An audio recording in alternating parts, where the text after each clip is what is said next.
ரெண்டு கட்சி வலுவாக இருக்கிறதுனால ரெண்டு பேருமே மாறி மாறி வரதுனால எந்த தேசிய கட்சி இங்கே வந்து பட்டு பார்க்குறாங்க முடியல, படாத பட்டு பார்க்குறாங்க முடியல, அகீரத முயற்சி பண்ணி பார்க்குறாங்க முடியல. காங்கிரஸாலையும் மேலே வர முடியல, பிஜேபியாலும் மேலே வர முடியல. ஏன்னா இங்கே இருந்துருவ அரசியல் தான். அந்த இருந்துருவ அரசியலில் மூன்றாவதாக எந்த கட்சி உருவானாலும் அவங்களால 8% மேலே போக முடியல, அல்லது 10%, அவ்வளோதான். ராமதாஸ் அவர்கள் 8% போனார், வைகோ அவர்கள் 8% போனார், விஜயகாந்த் அவர்கள் 10% போனார், நாம் தமிழர் கட்சி 8% போச்சு. அதுக்கப்புறம் அவங்களால போக முடியல. இப்போ விஜய் 30% இருக்கார், 25% மேலே. இது வலுவான ஒரு மூன்றாவது சக்தியாக களம் கண்டதனால் ரெண்டு திராவிட கட்சிகளுக்கு ஒரு பெரிய பின்னடை. சரி, மூன்றாவதாக ஒரு கட்சி வந்ததனால் ரெண்டு திராவிட கட்சிகளுக்கு மாறி மாறி ஓட்டு போட்டு இருந்தவங்க அங்கேருந்தும் இங்கேருந்தும் ஷிஃப்ட் ஆகிட்டாங்க. எல்லா சமுதாயத்திலிருந்தும் மாறி ஓட்டு போட்டுருக்காங்க. ஆனால் சில பேர் திட்டமிட்டு விடுதலை சிறுத்தைகள் இருந்தவங்க தான் எல்லாம் அந்த பக்கம் மாறி ஓட்டு போட்டாங்க அப்படின்னு ஏன் ஒரு தோற்றத்தை உருவாக்குறாங்கன்னா, விடுதலை சிறுத்தைகளுக்கு அரசியல் முக்கியத்துவம் கிடைச்சிடக்கூடாதுன்னு நினைக்கிற காழ்ப்புணர்ச்சி கொண்ட கும்பல் அதை தொடர்ந்து பரப்பி கொண்டிருக்கிறது. திருமாவளவனால தான் அந்த திமுக கூட்டணி ஜெயிச்சதுன்னு ஒரு நேரேஷன் இருந்துச்சு. தொடர்ந்து வெற்றி கிடைச்சிட்டே வந்துச்சு 3 முறை. அதுக்கெல்லாம் 2016க்கு பிறகு திமுக 2019 நாடாளுமன்ற தேர்தல், 2021 சட்டமன்ற தேர்தல், 2024 நாடாளுமன்ற தேர்தல், இடையிலே வந்த உள்ளாட்சி தேர்தல், இதில் தொடர் வெற்றி சந்தித்த நிலையில் பொதுமக்கள் மத்தியில் ஒரு கருத்துருவாக்கம் எழுந்தது. என்னன்னா, விடுதலை சிறுத்தைகள், தலித் மக்கள் இந்த அணியை வெகுவாக ஆதரிக்கிறார்கள், அதனால இந்த வெற்றி. இதை உடைக்கணுங்கிறதுக்காகவே இதெல்லாம் அந்த பக்கம் போயிடுச்சு. திருமாவளவன் இருந்த ஓட்டெல்லாம் அந்த பக்கம் போயிடுச்சு. அதனால தான் திமுக கூட்டணி தோற்றுது அப்படின்னு ஒரு தவறான கருத்தை திட்டமிட்டு பரப்புகிறார்கள்.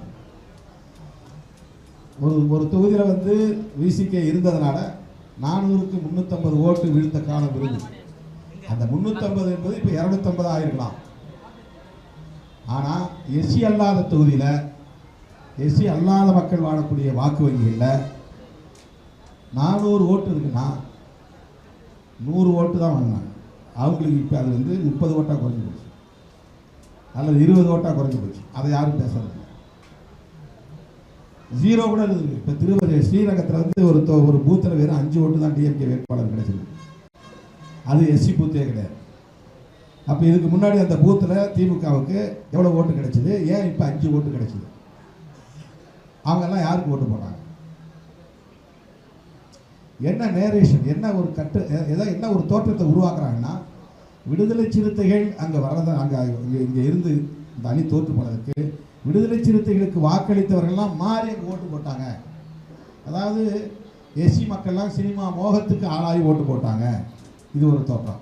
இந்த மக்கள் வந்து அரசியல்படுத்தப்படாதவர்கள்ங்கிற மாதிரியும், ஒரு காலத்தில் என்ன பண்ணாங்க, ஓட்டுக்கு காசு வாங்கிட்டு போட்டாங்கன்னாங்க. இப்போ டிவிக்கே ஓட்டுக்கு காசே கொடுக்கல, அவங்க ஜெயிச்சிட்டாங்க. அந்த குற்றச்சாட்டை எங்களால் சொல்ல முடியல. சினிமா மோகத்தில் போட்டாங்க.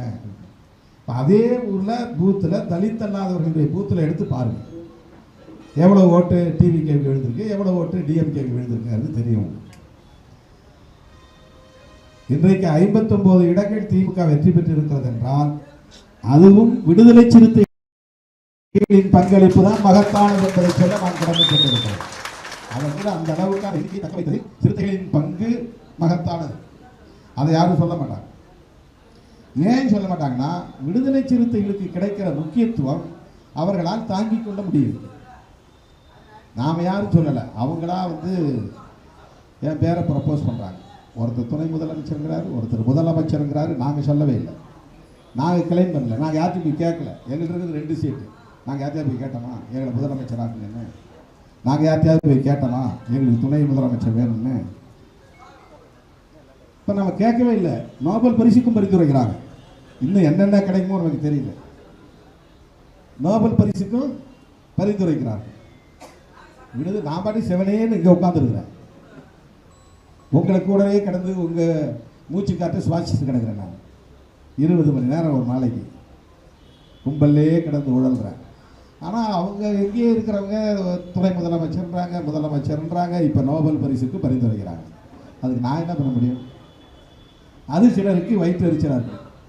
இந்த வயிற்றெரிச்சல் தாங்க முடியாமல் மீடியாவில் அவன் கூட பேசுகிறாங்க. ஏதோ நான் சொல்லி தான் வந்து டிஜிபியை போட்டாங்க, நான் சொல்லி தான் வந்து டிவிஎஸ்சிக்கு தலைவரை போட்டாங்க, நான் சொல்லி தான் வந்து லாண்ட் ஆர்டர் போட்டாங்கிற மாதிரி தவறான தகவல். யாருக்கும் நான் சொல்லலை, நான் சொல்லியும் போடலை, அது உண்மையும் இல்லை. அந்த அதிகாரி தலித் அப்படின்னா நான் சொன்னேன்னு அர்த்தமா? நான் தலித்து மட்டும்தான் சொல்லுவேன்னா, வேறு யாருக்கும் நான் சொன்னது இல்லையா? அவங்க பாருங்க சாதி புத்தி, அது சாதி புத்தியிலிருந்து வரக்கூடிய வெளிப்பாடு.